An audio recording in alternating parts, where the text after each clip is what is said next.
Hello everyone! Ayan, good evening po sa inyong lahat. Ayan, so for today's video ay tara at samahan niyo pa magluto nitong ating napakasarap na ulam.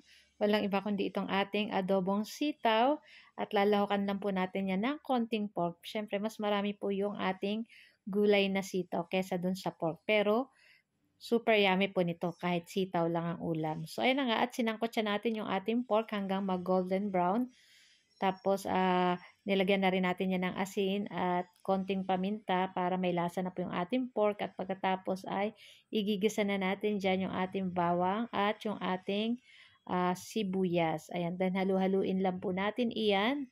At pagkatapos ay maglalagay pa din tayo dyan ng konti pang paminta kasi konti lang po yung nilagay natin kanina.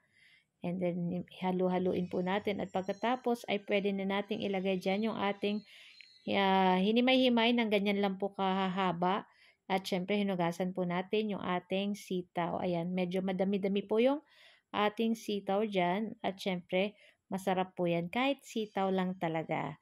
Tapos, ayan, halu-haluin lang po natin iyan at lagyan na natin ng soy sauce or toyo. And then, maglalagay po tayo ng oyster sauce para mas masarap.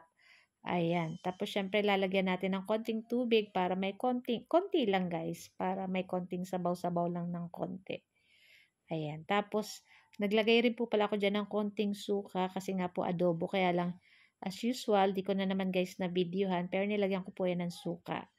Kaya talaga yung lasa po niyan ay parang adobo talaga. Oh. Hindi parang adobo talaga siya guys. So, ayan nga at lulutuin lang natin ng ilang minuto yung ating sitaw dyan. So, wag po natin masyadong lutuin ng matagal para pag kinain po natin yung ating sitaw ay crunchy-crunchy pa. Hindi siya overcook. Ayan.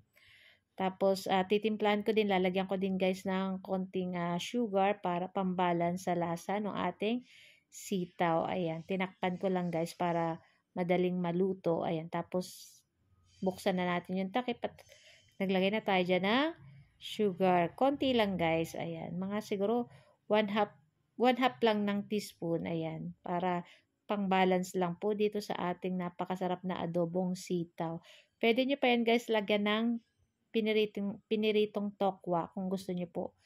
Mas masarap po yun. Ayan. Kaya lang wala po ako nabiling tokwa at pork lang yung ating nilagay dyan. Pero okay lang yan. Ang importante yung lasa guys. So, super sarap. Ayan. Tapos, ayan na nga. At halu-haluin lang po natin uli yan. Ang bango-bango na guys. Masarap ito sa kaning lamig or sa bahaw. Tapos, ayan na nga. At ilang minuto lang ay papatayin na natin yung ating apoy. Ayan. At luto na rin to. So guys, ito lang po ang aming video today at sana po nag-enjoy kayo. Huwag niyo po sana kalimutan mag-like, comment at pa-share po ng ating video. Thank you for watching and share next video. Ciao! Yummy!